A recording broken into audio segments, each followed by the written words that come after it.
उम्मीद करते हैं आप सब बहुत अच्छे होंगे। दोस्तों, आपको मैंने जैसा कि पिछला वीडियो में बताया था, खासतौर पर डीएनए डाई न्यूक्लिक एसिड राइबोसोम के विषय में मैंने चर्चा किया था। जब जीन की चर्चा हो तो इसमें डीएनए की चर्चा न हो तो शायद जीन का टॉपिक चर्चा करना बेकार हो जाएगा।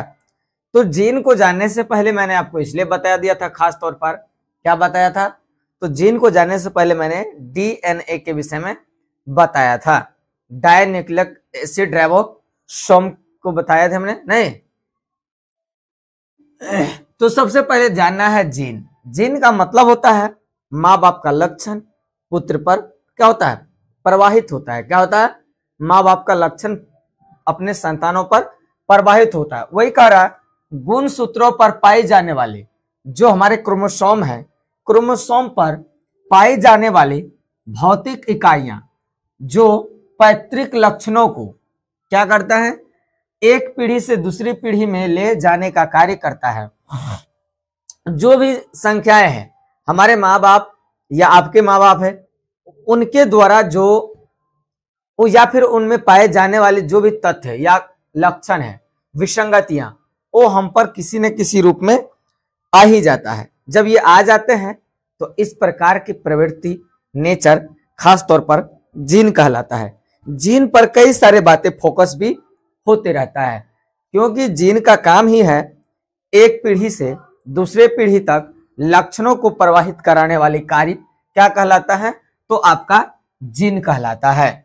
अब बात किया जाए जीन का, तो सबसे पहले यानी कि यह जो है मुख्य रूप से जीन गुण सूत्रों पर आधारित होता है। पिछले वाले लड़के भी गौर से सुनने की कोशिश करेंगे। तो जीन जो क्या होता है कि गुण सूत्रों पर आधारित होता है। जितने भी क्रोमोसोम है, खास तौर पर क्रोमोसोम पर क्या करता है, यह व्यवस्थित होते हैं। आपसे पूछ लिया जाएगा कि बताइए जीन किस पर व्यवस्थित होते हैं या आधारित होते हैं, तो जीन किस पर व्यवस्थित होते हैं, या गुण सूत्रों पर आधारित होते हैं। 1909 में जॉनसन नामक वैज्ञानिकों ने इसका नामकरण किया, कहा कि वह जीन है। क्या है? इसका रिसर्च से पता चला कि आखिर यह पाया जाता है कहां पर, तो यह पाया जाता है गुण सूत्रों में। आपसे भी पूछ लिया जाएगा कि बताइए जीन कहां पाया जाता है, तो आपको बताना है दोस्तों कि जीन खास तौर पर गुण सूत्रों में पाया जाता है।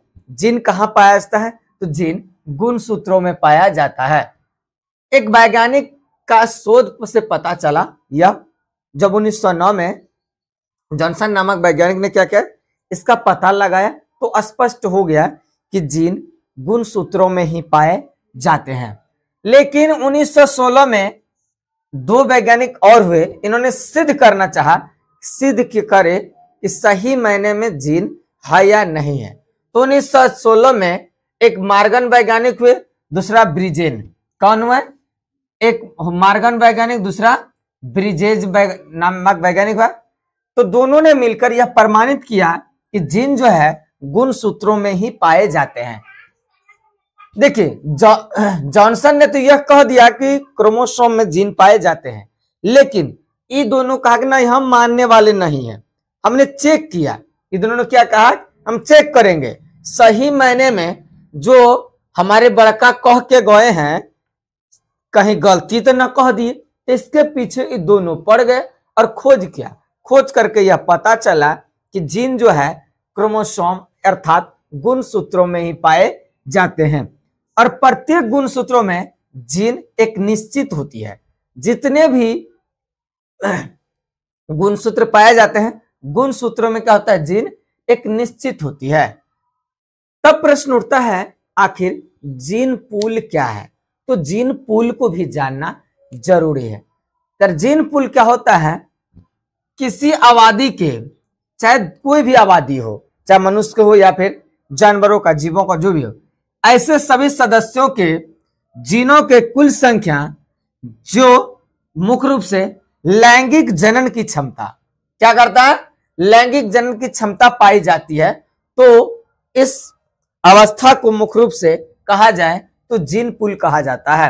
आपसे भी पूछ लिया जाएगा कि बताइए जीन पूल क्या है, तो दोस्तों जानना है कि जीन पूल में खास तौर पर क्या होता है कि चाहे वह कोई भी सदस्य हो दुनिया का, उनके संख्या जो भी हो और उसमें लैंगिक जनन की क्षमता पाई जाती हो, तो वह क्या कहलाएगा? आपका जीन पूल कहलाएगा। अब आता है जीन प्रवाह। प्रवाह मतलब दिशा वाय जाना, चाहे जिस हिसाब से जाए वो जाना। तो वही कह रहा है कि एक ऐसी पीढ़ी से दूसरी पीढ़ी में, एक पीढ़ी से दूसरी पीढ़ी में जीनों का स्थानांतरण, मतलब चला गया, हमसे किसी और में चला गया कहलाता है। तो यानी उसका स्थान बदल गया। अब प्रश्न उठता है आखिर जीन की विशेषता क्या है? तो जीन की विशेषता को भी आपको देख लेना है। एक काम कीजिए, आप इसका स्क्रीनशॉट रख लीजिए ताकि आपको वीडियो रोक करके देखने की जरूरत नहीं है। तो हो गया। तो फिर हम बताते हैं आपको अगला, आखिर इसकी विशेषता क्या है। जीन की विशेषता को भी जानना जरूरी है, नहीं तो बेकार हो जाएगा ना, समझना बेकार हो जाएगा। तो जीन की विशेषता क्या है, इस चीज को भी जानना चाहिए। जीन की विशेषता, चीन की विशेषता नहीं, जीन की विशेषता। जीन की विशेषता की अगर बात किया जाए दोस्तों, तो जीन की अपनी विशेषता होती है। विशेषता की बात किया जाए तब, तो जीन की जो विशेषता होती है ये मुख्य रूप से आप जानिए कि क्या होती है, आनुवांशिक पदार्थों की इकाइयों से क्या करता है, ये आनुवांशिक पदार्थों की इकाइयों से, ये आनुवांशिक पदार्थों के इकाइयां से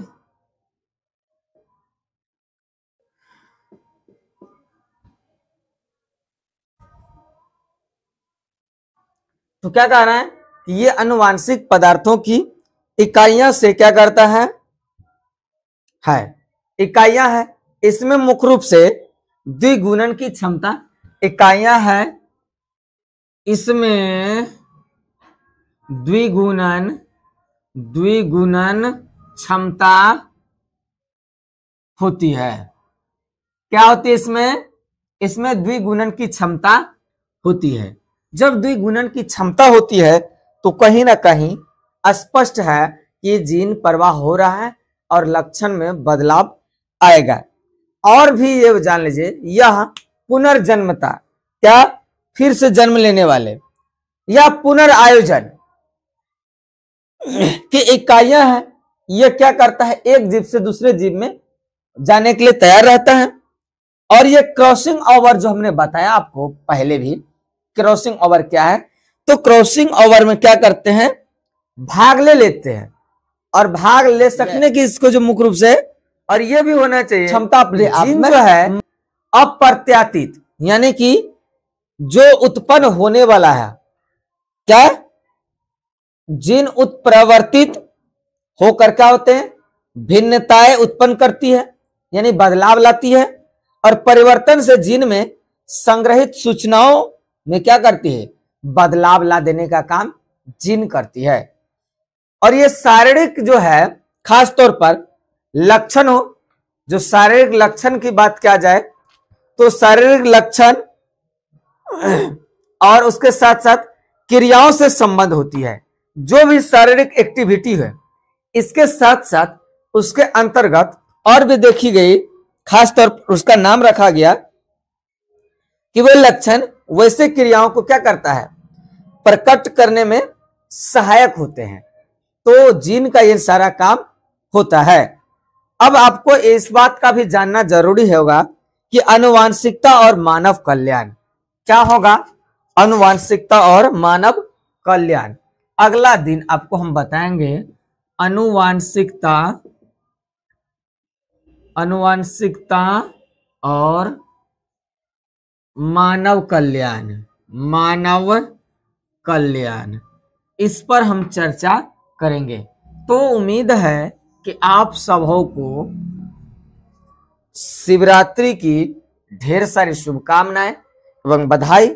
आपको जीन समझ में आ गया होगा। तो फिर हम अगले रोज आपसे मिलते हैं। जय हिंद, जय भारत।